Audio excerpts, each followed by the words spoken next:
Hi folks, Howard here again with another German vintage 35mm folding camera, the Voigtlander Vito II. Built between 1949 and 1955, there are a lot of different models over that 6-year span. There's no time to cover them all here, but sufficient to say the operation was similar across the range.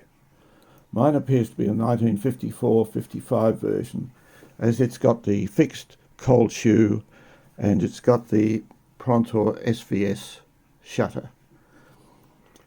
They're a very interesting camera. The body is beautifully built and very modern for that time. I mean, if you look around the bodywork, it's just superb. It's an absolute gem. Very modern.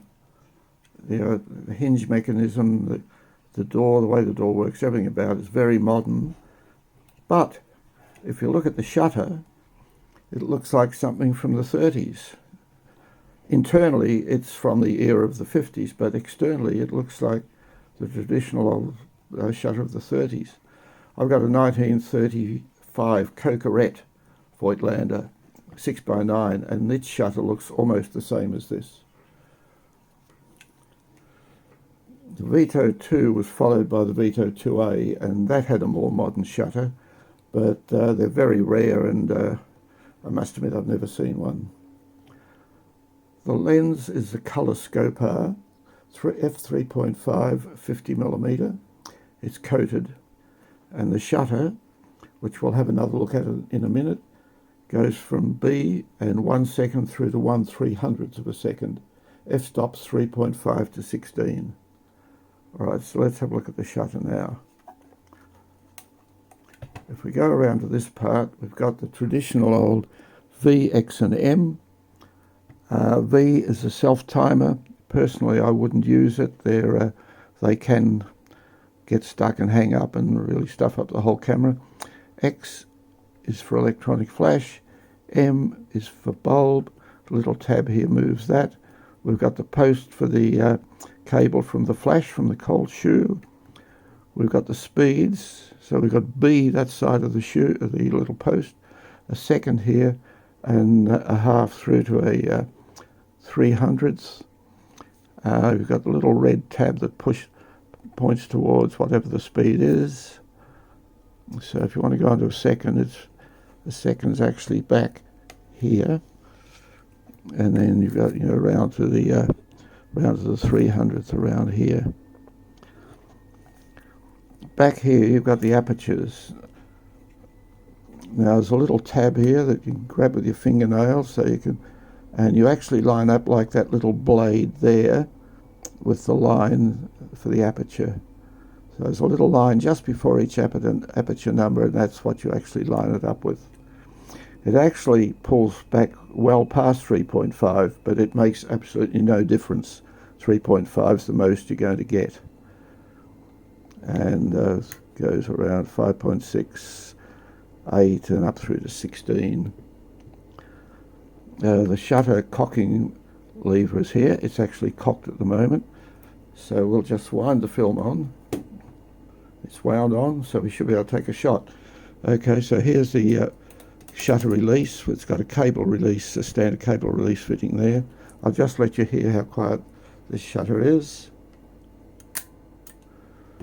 Okay, we'll just do that again. I'll put it around onto, let's say, onto 1 second. Cock it. Wind on the film, that would help.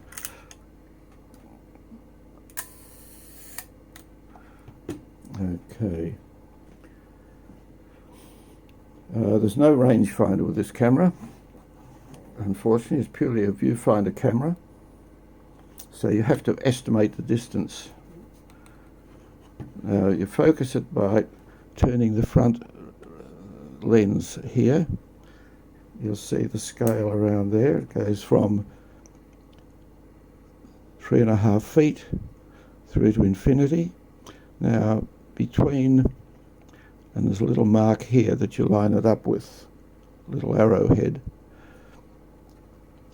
So between 10 and 12 feet there's a little diamond, and between 20 and 60 feet there's a little circle, and there for just quick zone focusing, so that if you're say within 15-16 feet of something and you're not sure what to do, if you put it on the little arrow between the 10 and 12 feet, put on there, and as long as you're using 5.6 f5.6 or above, everything from close up to say 15-16 feet should be in very acceptable focus. The same with the little circle. If you're looking at something from 15-16 feet out to infinity, you're not sure what it is, if you put it on the circle, so let's do that. Put on the circle, there it is there, it's on the circle. Everything from 15-16 feet out to infinity will be in focus as long as you're using f5.6 or f8 and above. Now, it's not the ideal way of focusing. It won't be quite as sharp, probably, but for those who have trouble estimating it, it's a handy little thing. Otherwise, if you can guess distances, just set it on what you think's the closest thing. If you're in a metric country, just divide these by 3, and that'll give you a pretty good idea of where you're going. Now, if you wear glasses, like I do, and you try to look through this with glasses on, it really doesn't work. You just can't see the frame.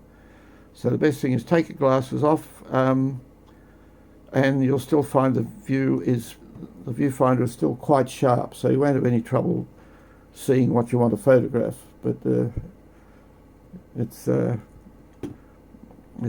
certainly not for glass wearers, that's for sure. Not if you have to wear your glasses all the time. Now this body, they thought of everything. They didn't want it to scuff up this beautiful underneath, so they've put 2 little feet. There's tiny little feet there. There's a post on the door, and combined with this, the tripod mount, when you sit it down, it sits solid as a rock, and it doesn't actually touch the bottom. So they really thought of everything with this. Now, what else can I say about it? I'll just shut it to show you how it shuts. There's 2 little plastic tabs here. You just push them down with your thumb under the door, push them down, and then using your thumb just pushed up and shut it. Button on the bottom, there's the little post again. Button on the bottom opens it, and then just lock it down. The trickiest thing about this is opening the back. Now, it's quite different to any other camera. There's this long bar here, and then there's something going on back here, but the way you open it is you get your fingernail under the leading edge of this bar and just prise it up and just open the back. Now, as you can see, it's sprung. Now, while we've got it open, nothing tricky about loading a film here. It's just a matter of pulling up the rewind, dropping the cassette in, pulling it across, putting it in the slot, winding it on. Make sure it's across the drive teeth there, and you'll be in business. Shut it, and to shut it, you just hold it shut and then press down on that. To rewind the film, there's this little lever here. Push it up and hold it, and you can rewind the film. And also under here, whoops, hold it up. Under here is a little wheel, and that's how you set the starting position on your film.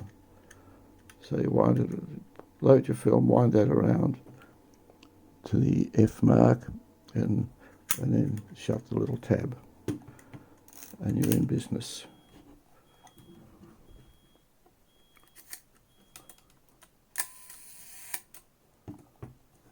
Okay.